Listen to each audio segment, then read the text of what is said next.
परदिति की एक बेटी थी रचना देवी, जिसका विवाह त्वष्टा मुनि से हुआ। 2 बेटा हुए, विश्वरूप और सन्निवेश। उसमें विश्वरूप कुछ समय के लिए देवताओं के पुरोहित बने और इंद्र को नारायण कवच का उपदेश दिए।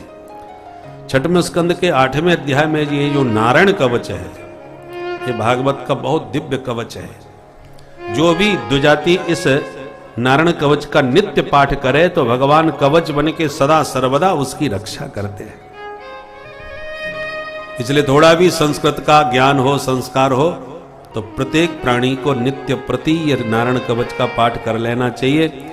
कभी भी आपको कोई भूत प्रेत बाधा नहीं सताएगी, कोई उपद्रव आपके जीवन में नहीं होगा। बहुत बड़े उपद्रवों से आप सहजता से बच सकते हैं इस कवच के बल पर। और बिल्कुल ना आता हो तो किसी ब्राह्मण से नारायण कवच सिद्ध करवा के उसको कंठ में भी धारण कर सकते हो कवच के रूप में। नारायण कवच बहुत अद्भुत सफल कवच है।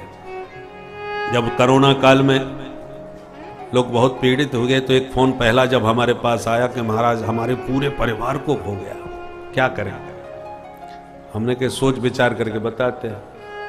तो हमारे मन में आया कि नारायण कवच की बड़ी चर्चा है, प्रसिद्धि है, चलो इसी का प्रयोग करके देखते हैं।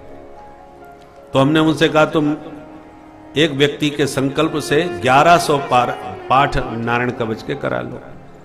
बोले महाराज हमारे यहाँ तो कोई पंडित जी आने वाले नहीं है, क्योंकि गैलरी बंद, हमारा तो मार्ग ही बंद कर दिया गया, आप ही करवा दीजिए। तो उन्होंने हमसे ही, तो हमने ही अपने अध्यात्म पीठ वृंदावन में बुला करके ब्राह्मणों को पाठ करवाए। 1100 पाठ पारायण किए और 10 सदस्य थे, एक एक करके उन्होंने सबके संकल्प से अलग अलग पाठ करवाए और 10 के 10 एकदम स्वस्थ और प्रसन्न स्वस्थ हो गए। तो उनका आत्मविश्वास दृढ़ हो गया और हमारा भी विश्वास परिपक्व हो गया। फिर उनसे जिसने भी पूछा कि आपके तो पूरे परिवार को हुआ, क्या हुआ, आपने क्या किया, तो बोले हमने तो नारायण कवच करवाए। तो उन्होंने भी प्रचार करना, तो फिर बोले भाई जिसको हुआ अपने रिश्तेदारों में चर्चा का विषय बना, सब कराने लगे।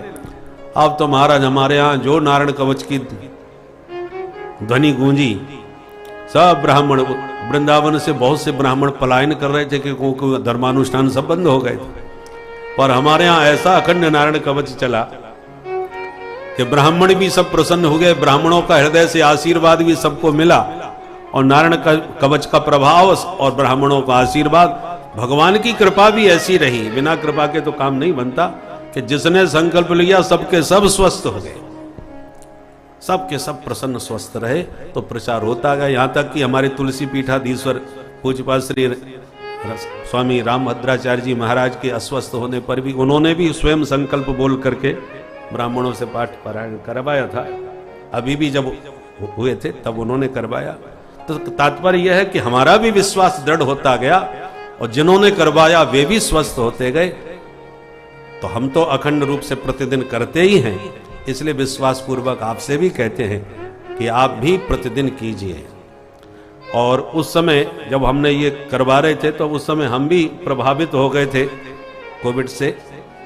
तो जब रीवा में हम मध्य प्रदेश में कोरोना से ग्रसित होकर के हॉस्पिटल में गए तो हमने ब्राह्मणों को फोन किया, भैया अब हमारा नंबर आ गया, अब आप हमारे लिए भी करो।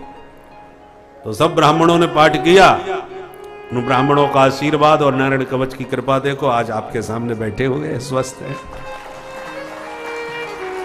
इसलिए आपसे विश्वास पूर्वक कहते हैं कि नारायण कवच का पाठ आप निष्ठा के साथ विश्वास पूर्वक प्रतिदिन कीजिए।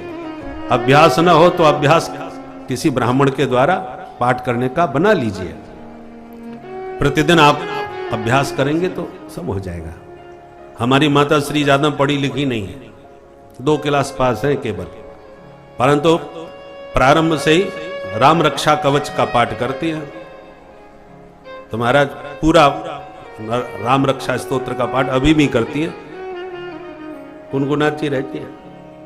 तो भाई अभ्यास करने से क्या नहीं हो सकता, करत करत अभ्यास के जड़मति होते सुजान। इसलिए आप भी अभ्यास कीजिए, थोड़ा किसी ब्राह्मण से एक बार गुरुमुख कर लीजिए, थोड़ी थोड़ी कोई अशुद्धि होगी तो वो शुद्ध हो जाएगी। तो इस नारायण कवच का उपदेश इंद्र को दिया है विश्वरूप ने।